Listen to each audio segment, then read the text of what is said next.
Sri Gurubhyo Namaha, and welcome to the Sri Vidya Temple's classes on chanting. We're currently doing a series on Pavamana Suktam,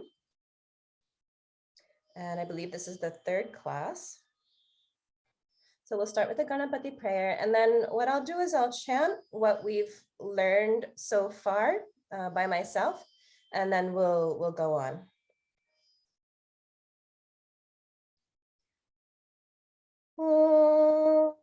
Shuklam Vishnum Shashivarnam Chaturbhujam Prasanna Dhyanayet Sarva Vikhnopashantaye.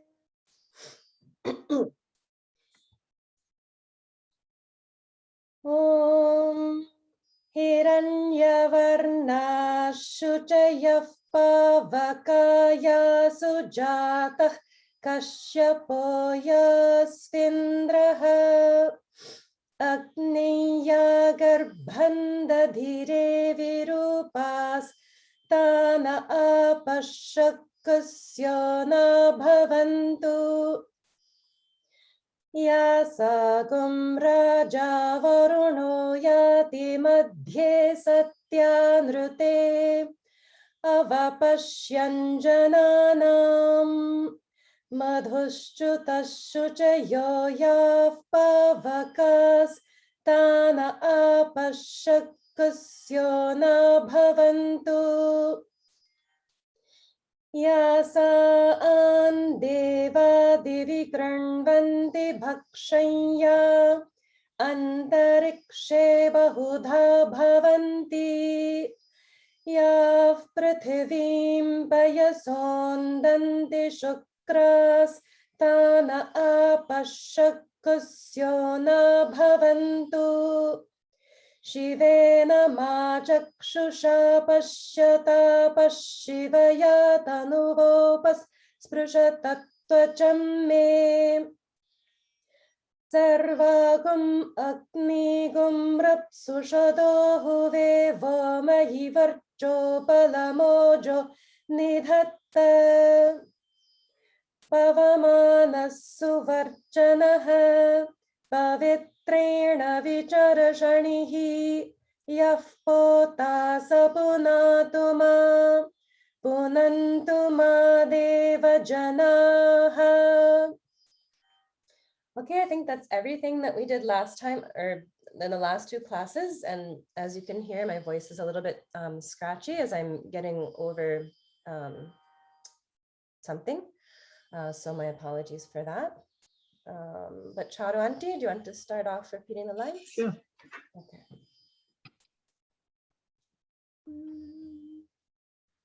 Punantu manavo Punanta manavo, Punanta manavo, Dhiya Diya, Diya,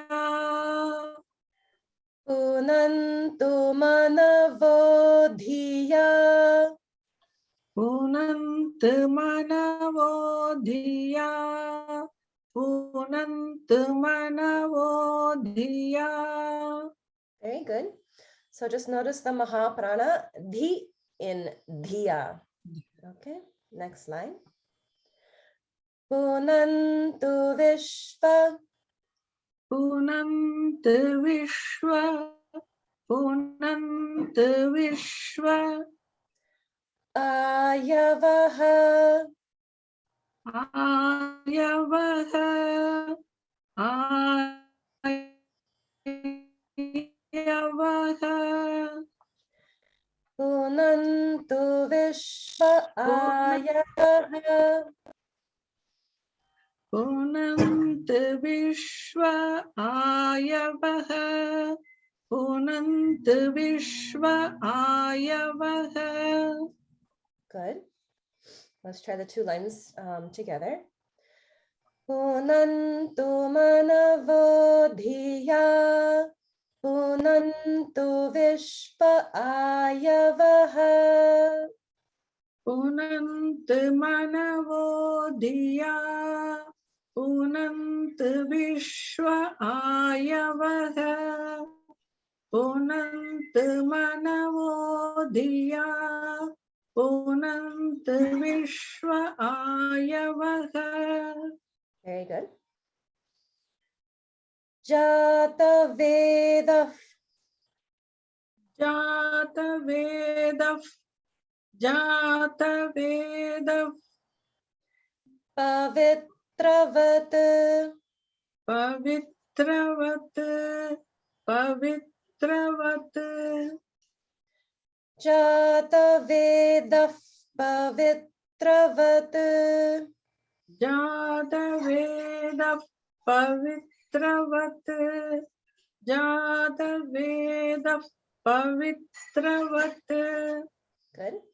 So in this line, notice how Visarga coming in front of a pa is pronounced as if. Yeah.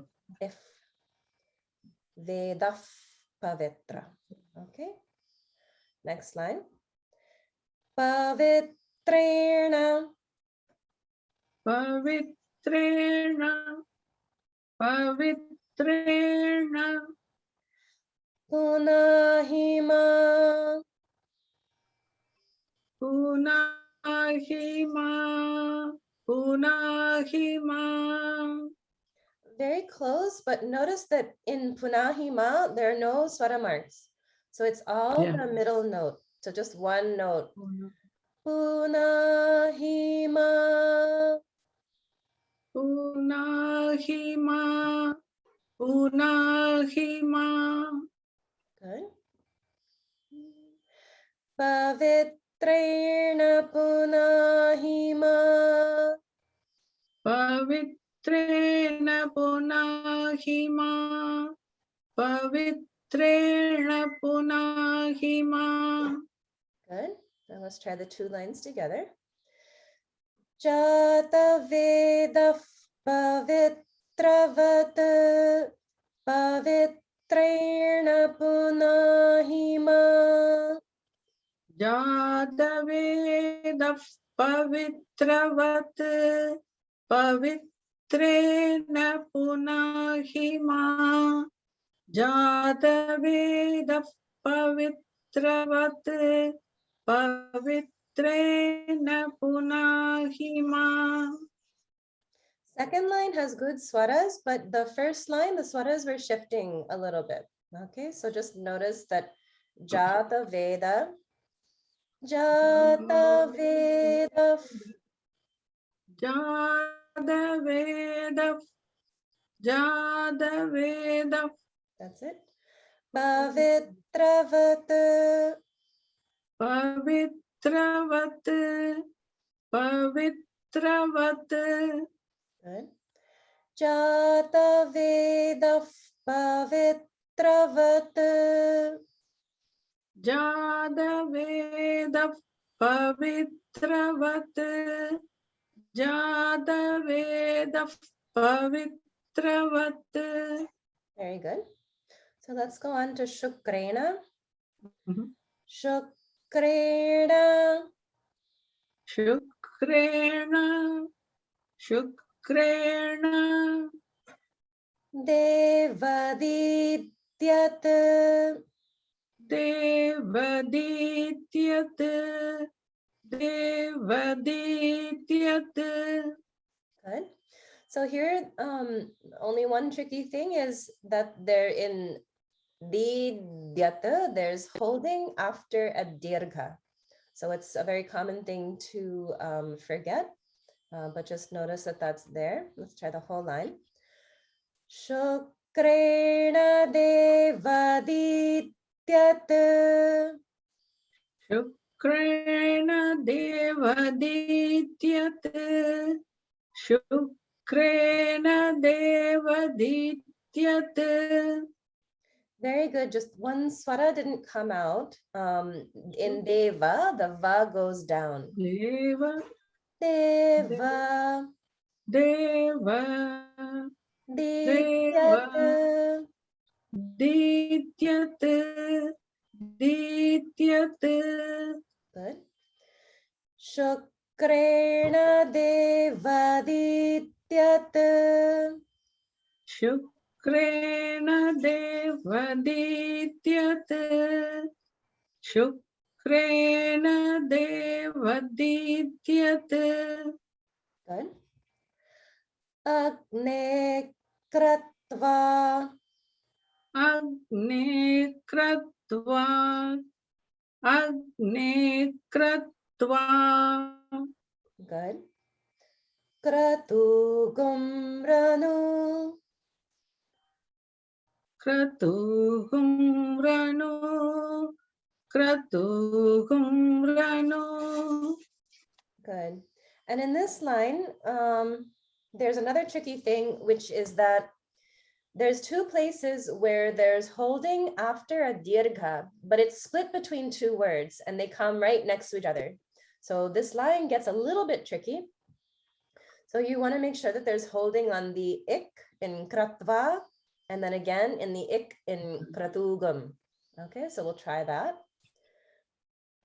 Agne kratva kratugam ranu. Agne kratva kratuhum ranu Agne kratva kratuhum ranu. Holding is good, pronunciation's good. Only thing is the swaras went a little bit off. So let's just look at the second part. Kratugum ranu.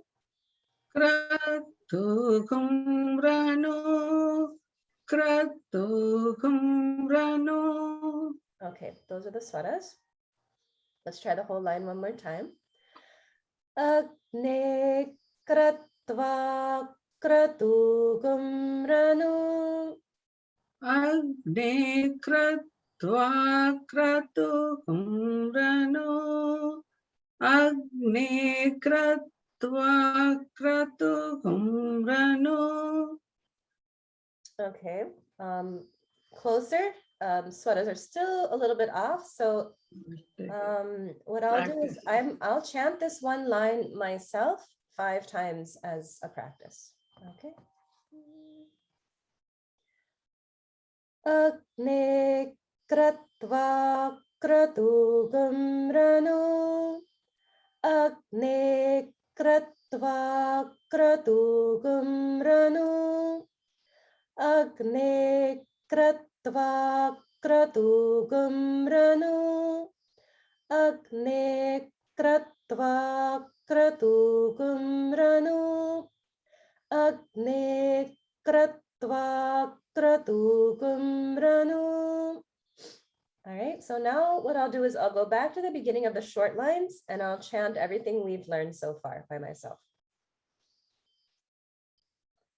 Pavamana suvarjanaha pavitrena vicharashanihi yaf pota sapunatuma punantuma deva janaha punantu manavodhiya punantu vishva ayavaha Jata Veda Pavitravat Pavitrena Punahima Shukrena Devadityat Agne Kratva Kratugam Ranu. Okay. Jyoti Amma, would you like to repeat some of the lines? Yeah, we'll try. Okay, great. All right, so we'll start from yatte. Yatte pavitra. Yatte pavitra. Yatte pavitra. Good. Marchishi. Marchishi. Marchishi. Yatte pavitra marchishi. Yatte pavitra pavitramarchishi. Yette pavitramarchishi. Very good. Agne vitata. Agni vitata. Agni vitata. Mantara. Mantara. Mantara. Agne vitata mantara. Agni vitata mantara. Agni vitata mantara. Everything is very good, swaras and pronunciation. Only thing is the A in Agne was held just like a beat, maybe just a little bit too long. But that's something that will come in time with practice.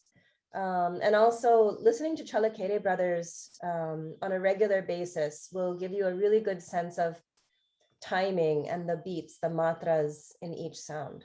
Okay, but overall very good. Let's try those two lines together. Yatte pavitramarchishi agne vitatamantara. Yette pavitramarchishi. Agni vitatamantara. Yette pavitramarchishi. Agni vitatamantara. Very good. Only place where the swaras went off is in the agne. You just reverse the swaras, so just watch out for that. First ug is the middle one, and then ne goes down. Okay, so just watch out for that one. Let's go on. Brahmatena. Brahmatena. Brahmatena. Punimahe. Punimahe. Punimahe. Brahmatena punimahe. Brahmatena punimahe. Brahmatena punimahe. Very good. Ubhabhyam. Ubhabhyam. Ubhabhyam. Good. Devasavitaha. Devasavitaha. Devasavitaha.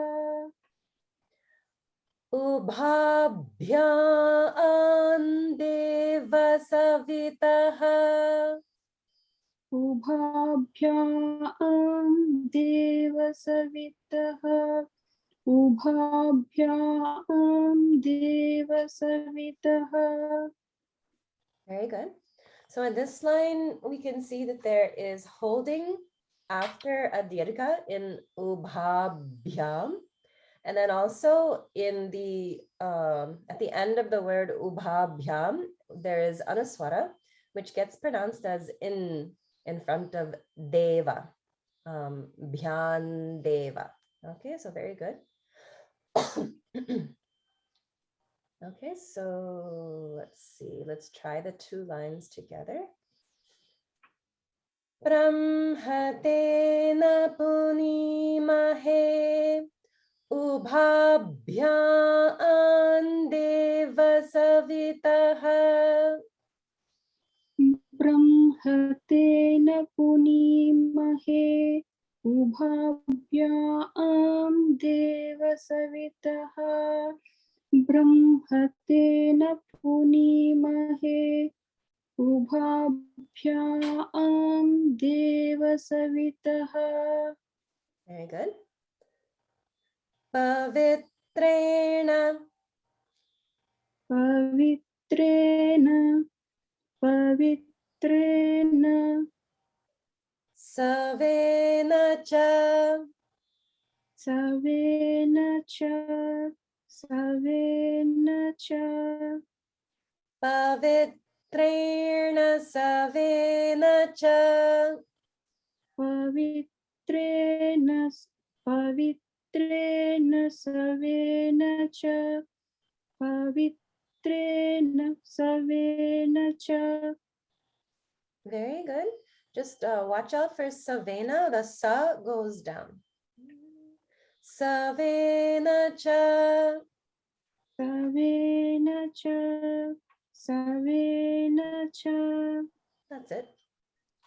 Now the next line. Idam brahma. Idam brahma. Idam brahma. Punimahe. Punimahe. Punimahe. Idam brahma punimahe. Idam brahma punimahe. Idam brahma punimahe. Very good. Let's try the two lines together. Pavitrena savena cha. Idam brahma punimahe. Pavitrena savena cha. Idam brahma punimahe. Pavitrena savena cha. Idam brahma punimahe. Very good. Just a couple of things. So savena, still the sa is coming on the middle note. So just watch out for that one. Just you can practice that line a little bit more, paying attention to the sa in savena. And then also in the next line, idam sounds a little bit like idham. It's coming out. The da is meant to be alpa prana, which is just like the regular sound da. And it's just sounding a little bit more like a mahaprana. So you can just watch and make sure that the regular sounds come out as regular sounds, and only mahapranas are coming out with the extra breath. Okay, but otherwise very good. So let's see, where did we, I think we started with yatte.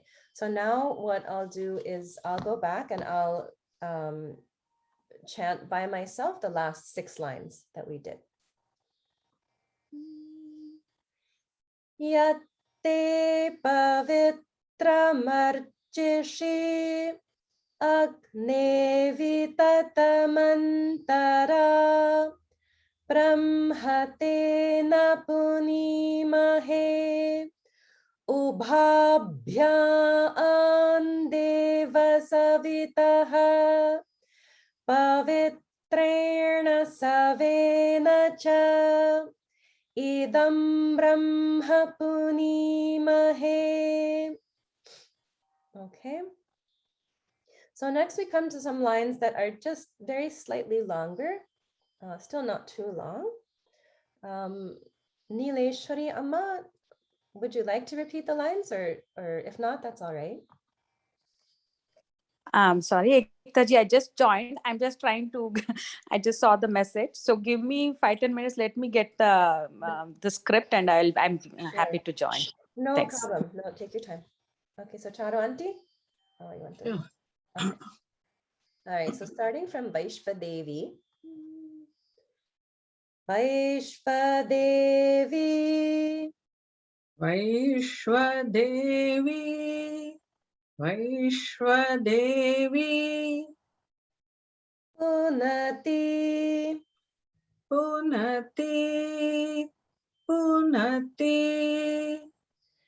Vaishva Devi Punati. Vaishwadevi, Punati, Vaishwadevi, Punati, Devyagaat. Devyagaat, Devyagaat, Good. Vaishva Devi Punati Devyagaat.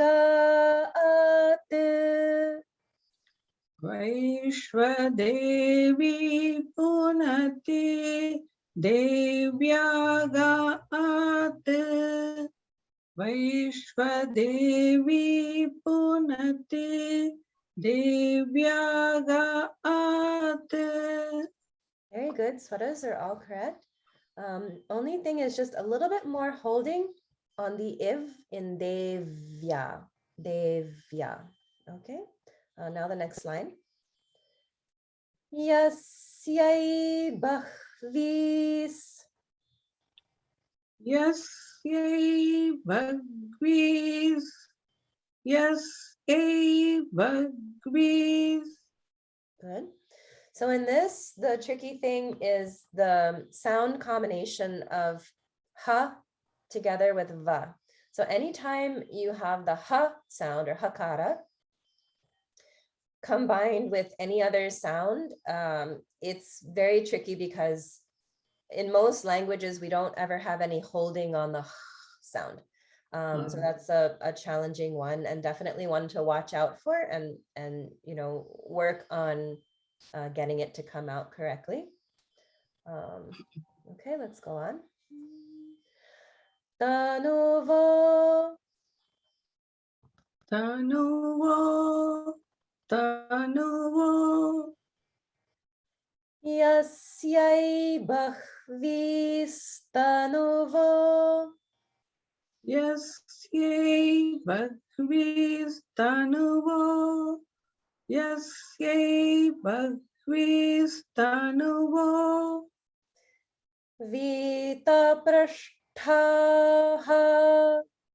Vita prashtaha. Vita prashtaha. Good.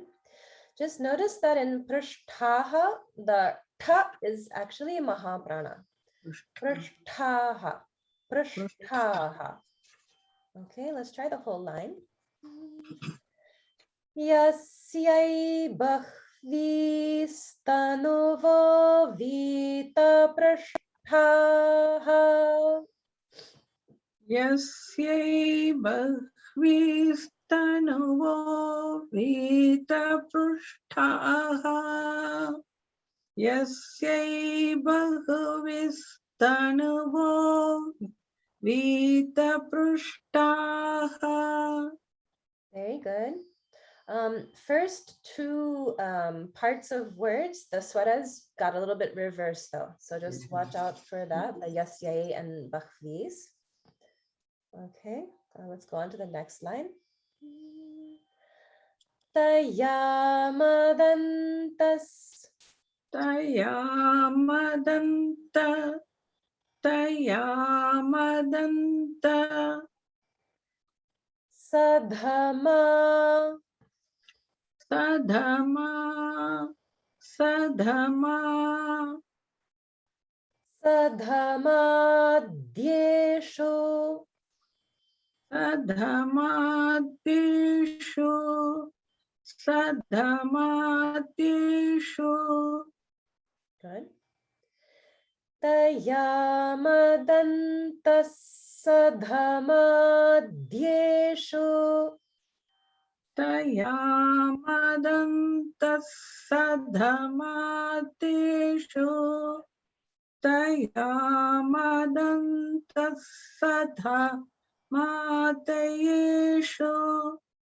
Very good. Swaras are, okay, thanks, Nileshwari Amma. Swaras are very good. Only thing is the ye in madhyeshu. Just try to get that to come out a little more clearly. Okay, madhyeshu. Okay, but everything else is very good. Let's just do the next line. So the next line, the tricky part is this, you'll see it as a double g. Yeah. So this is a unique thing in Krishna Yajurveda, where this word used to be vayam, ending in anuswara. But because of the sound combination that's directly following it, the sya sound, it turns into a double g sound. And I have no explanation for why we do that. That's just the rule in Krishna Yajurveda. It's not the rule in other Vedic texts. It's something that is unique to Krishna Yajurveda, as far as I know. So let's do the pronunciation of that. Vayagasyama. Vayagasyama. Vayagasyama. Good. Patayorahirnam. Patayorainam. Patayorainam. Very good. Just notice that only the yi is going down and rayinam. Ra and nam are both on the middle. Rayinam. Rayinam. Rayinam. Correct. So those are the correct swaras for that. Patayorahirnam. Patayorainam. Patayorainam. That's it. Let's try the full line. Vayagasyama patayorahirnam. Vayagasyama patayorainam. Vayagasyama patayorainam. Very good. Only thing is the syama. It goes immediately from a higher to the lower swara. Syama. Syama, Syama. Syama. Okay, that's it. Okay, so what I'll do is I'll chant by myself the last 4 lines that we did, and then Nileshwari Amma can repeat the lines after that. All right. Vaishvadevi punati devyagaat yasyai bahvi stanova vita prashthaha tayamadanta sadhamadyesho Vayagasyama patayorahirnam. Okay, so now Nileshwari Amma, you can unmute yourself, and we'll start with Vaishvanaro. Yeah. Vaishvanaro. Vaishvanaro. Vaishvanaro. Good. Rashmibhirma. Rashmibhirma. Rashmibhirma. Punatu. Punatu. Punatu. Rashmibhirma punatu. Rashmibhirma punatu. Rashmibhirma punatu. Good. Now the whole line. Vaishvanaro rashmibhirma punatu. Vaishvanaro rashmibhirma punatu. Vaishvanaro rashmibhirma punatu. Very good. Everything's very good. Just one small thing, a little bit more holding on the ish in Vaishva. Vaishva. Okay, but everything else very good. Let's do the next line. Vataf prane. Vataf prane. Vataf prane. Neshiro. Neshiro. Neshiro. Vatah prane neshiro. Vatah prane neshiro. Vatah prane neshiro. Good. Mayo bhuhu. Mayo bhu. Mayo bhu. Vatah prane neshiro mayo bhuhu. Vatah prane neshiro mayo bhu.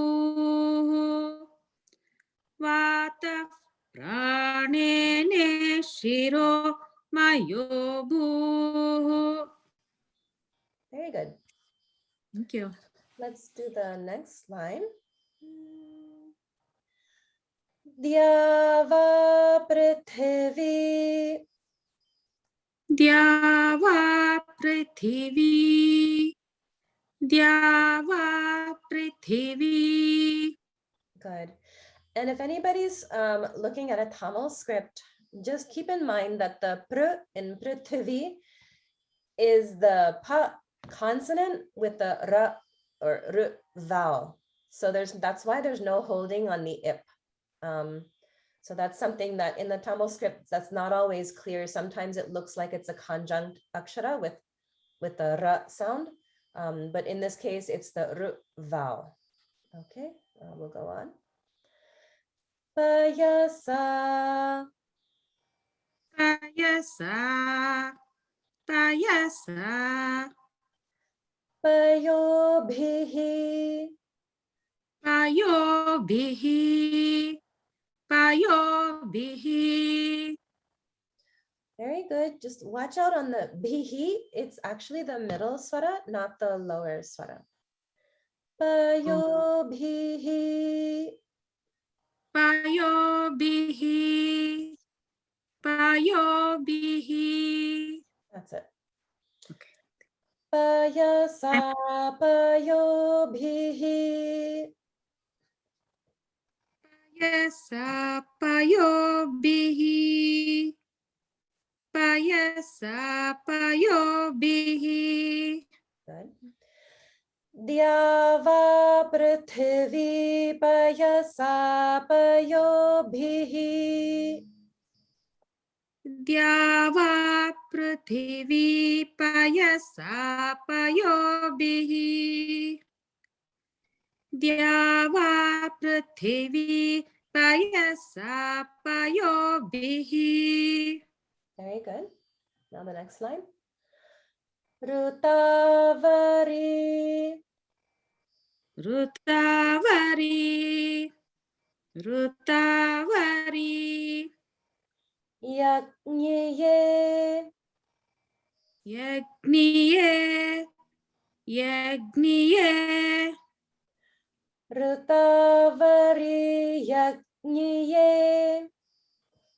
Rutavari yagniye. Rutavari yagniye. Ma punitam. Ma punita. Ma punita. Rutavari yajniye ma punitam. Rutavari yagniye ma punitam. Rutavari yagniye ma punitam. Very good. All right, let's try a couple more lines. Bruhadbhis. Bruhadbhis. Bruhadbhis. Savitastrubhihi. Savitastrubihi. Savitastrubihi. Bruhadbhis savitastrubhihi. Savetasthrubhihi. Bruhatbis Savetastrabihi. Bruhatbis Savetastrabihi. Very good. There's just On- swaras going off in the savitas. It may be hard to see like which syllable the swara is on. So sa and vi are both the middle, and then tas is the one that goes down. Savitas. Okay, I have the only lower. So, okay. Savitastrabihi. That's it. That's it. Savitastrabihi. I feel Ektaji that I'm doing be he. This is my first time attempting this. So maybe I'm not familiar with the words or something like that. Savitastrabihi. I think he I'm coming down is slightly because it is up. Can you just Savitastrabihi? See, he I feel I'm coming down. So the way you're saying it is correct. So here we have the final syllable is ending in visarga, and it has an upper swara. So the bhi part is upper, and then the he comes down to middle. Ah, okay, got So it. the Okay, way you said it is correct. got it. Bhihi, bhihi. Okay, I so thought maybe you kept me up only. I thought he I was coming down. I thought I just almost like that. No, maybe then this is correct. I have B only as upper swara. So yeah, the B should be upper. And he comes down. Yeah, so technically it's part of the same syllable, but just the convention of how it's chanted, the he comes back down to middle. Okay. So the way you said it sounded correct to me. Okay, thank you. So it'll feel more natural the more you do it. And there, I mean, even though the lines are very short, there are some places that feel a little bit tricky, at least at first. But definitely the more you chant it, and I'll try to find, there may be a recording of Chalakere Brothers somewhere, like hidden in the middle of Udaka Shanti mantras or something like that. So I'll see if I can find that so that it'll sink in and start to feel more natural. Thank you. Sure. So let's just do one more line, and then maybe Jyoti Amma can repeat the lines after that. Okay. So starting from Varashishtair. Varashishtair. Varashishtair. Varashishtair. Very good. So here there's a combination of ra plus sha. And so we have swara bhakti. So that's what I heard you pronounce. So that's correct. So it becomes like a varushit, varushit. So there's a little bit of a roll or a gap in there. And then also there is a ta mahaprana in the word, shishtair. Okay, so that's another slightly tricky thing about that word. Okay. Devamanmabhihi.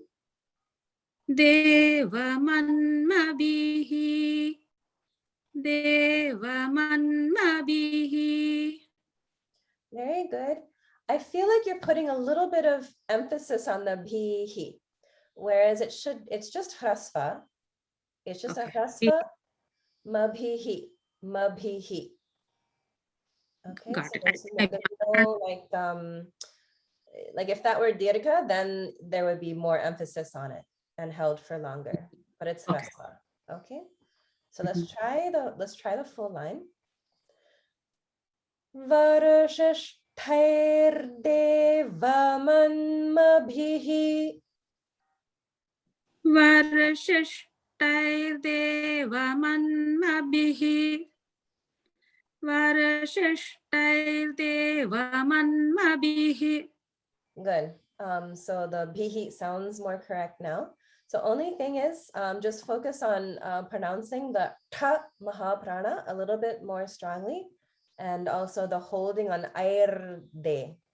There's Thair Dev. So it's holding after a dirgha.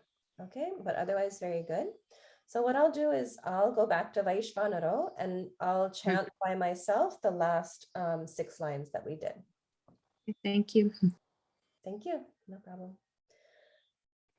Vaishvanaro rashmibhirma punatu vatah pranene shiromayo bhuhu Dyava prithvi payasapayobhihi Ritavari yajniyema punitam Bruhadbhis savitastrubhihi Varashishtair devamanmabhihi.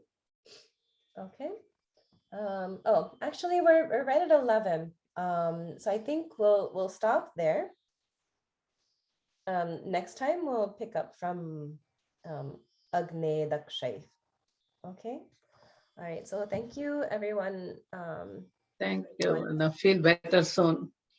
See you. Is there a recording of this class? Can I? Yes. Yeah. I record the classes and I put them on the temple's YouTube channel. And I try Okay. and I'll also post a link to that in the Telegram group.